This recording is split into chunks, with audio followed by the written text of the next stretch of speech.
এই যে বাবা বাবা অনেকবার এসছে, বাবা ওনার ওয়াইফের জন্যই এসেছিলো, তাই তো? প্রথমে ওয়াইফের জন্য, ওয়াইফ অনেক দিন মানে নিখোঁজ হয়ে গেছিলো, খুঁজে পাওয়া যাচ্ছিলো না। উনি থানা পুলিশ অনেক কিছু করেছেন, অনেক কিচ্ছু, তা তবু কোনো সন্ধান কেউ করাতে পারেনি। উনি পার্টি ফাটি সবাইকে মানে ইয়ে করেছিলেন, কেউ কোনো সন্ধান পাননি। তারপরে উনি মায়ের কাছে এসেছিলেন, ইউটিউব থেকে না, এগুলো আগের থেকেই মানে যারা জানে, ইউটিউব তো আমি সবে বের করলাম এই 3.5 থেকে 4 মাস। তো মা তখন এসে মা বললেন যে ও সেটা বলা যাবে না, ঠিক আছে, কোথায় উনি ছিল, মেয়েটা এটা বলে দেবো কি, বলা যাবে না। যাই হোক, কোনো একটা বাজে কাজে যুক্ত হয়ে গেছিলো মেয়েটা, নেশাগ্রস্ত হয়ে গেছিলো। তো মা বলল যে ভক্ত বলো না, তুমি বলো, তুমি বলো না। আমি বললাম এই মানে নেশাযুক্ত হয়ে যাচ্ছিল, সেই জন্য পাওয়া যাচ্ছিল না। ঠিক আছে, অন্য জায়গায় মানে ইয়ে হয়ে গেছিলো, অনেক দিন খুঁজে অনেক মাস খুঁজে পাওয়া যায়নি। তখন মা এসে ভোরে সব কিছু বলে দিয়ে গেল। মা বলে দেওয়ার পর বললো তো আমার ভক্তকে বাকিটা বলে দিবি। তারপরে ওনাকে আমি গণনা করে সমস্ত কিছু করে আমি তখন উনি বলছে মা এক্ষুনি এনে দাও, 24 ঘন্টার মধ্যে এনে দিতে পেরেছি। তো 24 ঘন্টার মধ্যে ওনার বউকে আমি নিয়ে এসেছি। তখন 24 ঘন্টার মধ্যে, মায়ের মন্দিরে মিথ্যা কথা বলবো না, আমি বললাম 24 ঘন্টার মধ্যে। কান্নাকাটি করে মানে ভ্যাও করে মায়ের ইয়েদের মতন কাঁদছে উনি, যে আমার বউকে এনে দাও, যে বউকে ভালোবাসে তো খুব, কান্নাকাটি করছে। কি কান্নাকাটি, মায়ের মন্দিরে আসলে শুধু কান্নাকাটি করে। তো আমি 24 ঘন্টার মধ্যে এনার বউকে নিয়ে এসেছিলাম, মানে নিয়ে আসা হয়েছে, ঠিক আছে।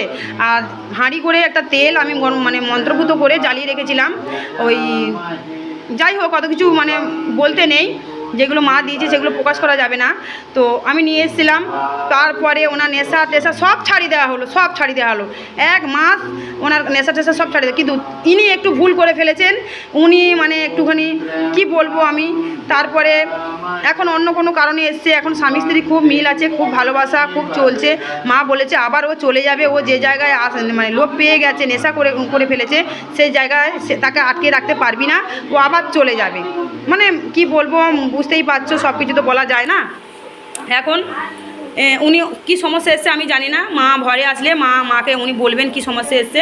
এই বাবা কি সমস্যা এসছে আমি কিছুই জানি না। মা আসলে ইনি রানাঘাট থেকে এসছেন, ঠিক আছে। আর মা দেখো কত সুন্দর লাগছে, তোমাদের সোনা মাকে দেখো, শিবশ্যামা মাকে কত মালা দেখো, হাতে করে মালাগুলো ভক্তদেরকে আমি বললাম মাদেরকে যে তোমরা একটু মালাগুলো গাঁথো, ততক্ষণকে আমি এই কাজগুলো মায়ের করতে থাকি। মায়ের দেখো কি সুন্দর মাকে লাগছে, মালা হয়ে গেছে। মা আরও মালা পরবে, মা নিশ্চয়ই, চিন্তা নেই। এই যে মায়ের ভোগ পুরো রেডি। এবার ধূপ তো সকাল থেকেই দেওয়া নেই, ধুনো দেওয়া হয়নি এখনও, ধূপ দেওয়া হচ্ছে সকাল থেকে, ধূপ দেওয়া হচ্ছে, প্রদীপ জ্বলছে, এইটুকুনি। এবার আমি পুজো শুরু করব। আমার মেয়ে কি করবে আমি জানি না ভিডিওতে, ঠিক আছে। এখন আমি রাখছি।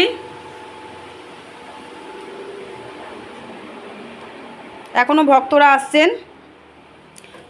এখনও আসছেন, এই জলকাদা পেরিয়ে ভক্তরা এখনও আসছেন। 12টা বাজতে যায়, পুজো তো সকাল থেকেই হচ্ছে। আর ভক্তদের নাম করে আবার পুজো দেবো আমি, তারপরে মা আসবেন। ভিডিওগুলো ফলো করতে থাকো, শর্ট ভিডিও আমি এখন ছাড়বো। এই যে এতক্ষণ বক করছিলাম, সামনে এলাম, ঠিক আছে। এখন আমি মায়ের পুজো দেবো। আর এই শাড়িটা পুজো দেবো বলে মায়ের পরে এসেছিলাম, কিন্তু শাড়িটা কাজবাজ করলাম, রান্নাবান্না করলাম, শাড়ি পুরো ভিজে গেছে। বাচ্চারাও একটুখানি নোংরা করে ফেলেছে, বাচ্চাকে খাওয়ালাম, একটু পাল্টে আসি মা।